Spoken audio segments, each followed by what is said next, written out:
Tonight, a killer's confession. For the first time since the murder of 8 student nurses in 1966, the convicted killer, Richard Speck, speaks. It's a confession obtained by Channel 2's Bill Kurtis, who joins us tonight with a story many thought, Bill, would never be told. Well, that's true, Jay. If you were born on the day of the Richard Speck crime, you would be nearly 30 years old. And while you might have heard of it, chances are you don't really know much about the Speck case. It was one of Chicago's worst. And after 3 decades, it's amazing that we have something new to report in Richard Speck's own words. We begin with the crime. This is the Richard Speck Chicago came to know in July 1966, the very face of evil. And this is Richard Speck 22 years later, an inmate in Illinois Stateville Prison. The face of evil has aged, the hair now dyed blonde. The video is grainy. It's a jailhouse production made secretly inside prison walls, then smuggled out 3 years before Speck's death.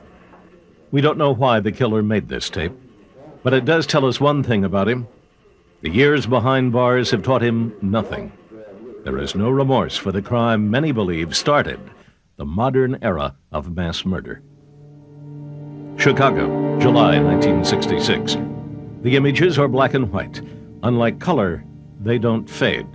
Police, prosecutors, and every arm of the law imaginable swarm around a nondescript townhouse on the city's southeast side. Inside, the house is a shambles, bodies strewn about, blood congealed in the morning heat. The victims are removed one at a time. There will be 8 in all of them young women, student nurses, 1 month away from graduation. That afternoon, Chicago's newspapers tell a story that would literally shock the world. In homes across the city, doors would now be locked. The horror would last forever. That building is the Cook County Evidence Warehouse, where the bones of old crimes lay waiting to be uncovered. Inside a room no bigger than a broom closet is the evidence used to convict Richard Speck. For the first time, we'll unlock the door and blow the dust off those old clothes. Inside the evidence locker, the filing cabinet reads Gacy, Chicago's worst serial killer. Beside it, Speck, our first mass murderer. Scattered about the room are 8 red evidence boxes. Each bears the name of a young woman. Inside are the blood-stained clothes of Speck's victims, now dried and crusted with age, as well as the bed sheets the killer used to bind and strangle his victims. On the floor of the evidence locker sits a screen. 30 years ago, Richard Speck pried open that screen and unlatched the back door to 2319 East 100th Street, home to 9 young nursing students.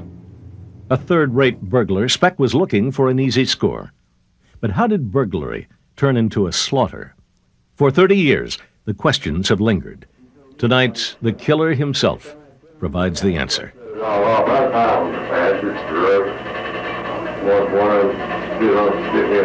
spit on me in the face. She's going to kick me out of the lineup. I went off here and checked tonight. The young woman Speck claims spit in his face may very well have been Pam Wilkening, his first victim. Once inside the townhouse, Speck had bound and gagged all of the nurses. Now he picked out Wilkening, dragged her from the main bedroom. Robbery was about to turn into rape, or worse. There's 2 more there, so I off them. Wound up trying to kill off all the witnesses. The 2 Speck refers to were Mary Ann Jordan and Suzanne Ferris, 2 nurses who came home late from a date that night. They surprised Speck. In the ensuing struggle, Ferris was stabbed 18 times, Jordan 5 times. Their bodies were found along with Pam Wilkening. She was stabbed once in the heart. With 3 nurses now dead, Speck returned to the main bedroom, where 6 women remained bound and gagged. It was at that moment that the killer decided to murder them all. They had all seen his face. One by one, he took them out, a procession of death. Jack Wallenda was the first detective on the scene that horrific morning. On the couch downstairs, he found the body of Speck's last victim, Gloria Davy.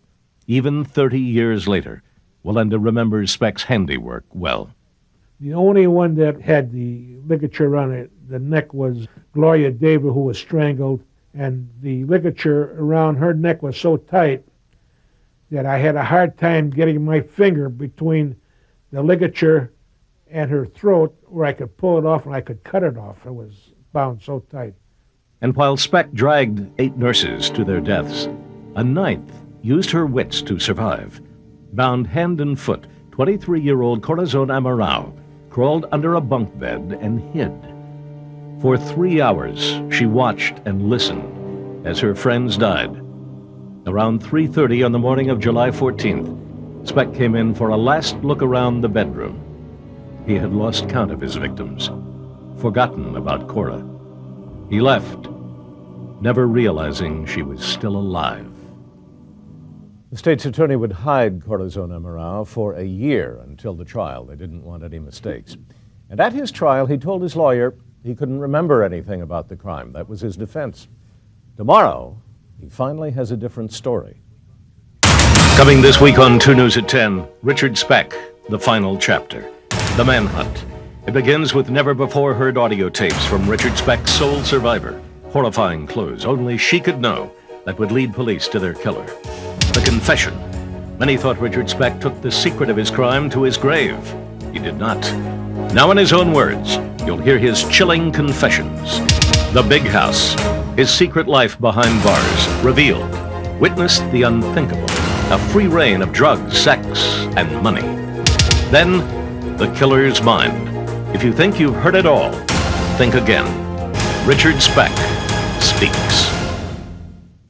Bill, the centerpiece of all this is that tape. You said it was made 3 years before he died. Do you think he ever meant it to be made public as you are now? I don't think so. They were making a pornographic tape inside Stateville Prison. It came to us out of the blue, really from a lawyer. It had been given in payment for a fee. I think he was doing it as a favor to one of the people who supplied him these things. You'll find out what they are all week. Gleaned from the pornography is the confession. In kind of a running interview by an inmate, of an inmate. Amazing. Fascinating. Thank you. Thanks, It was Bill. amazing.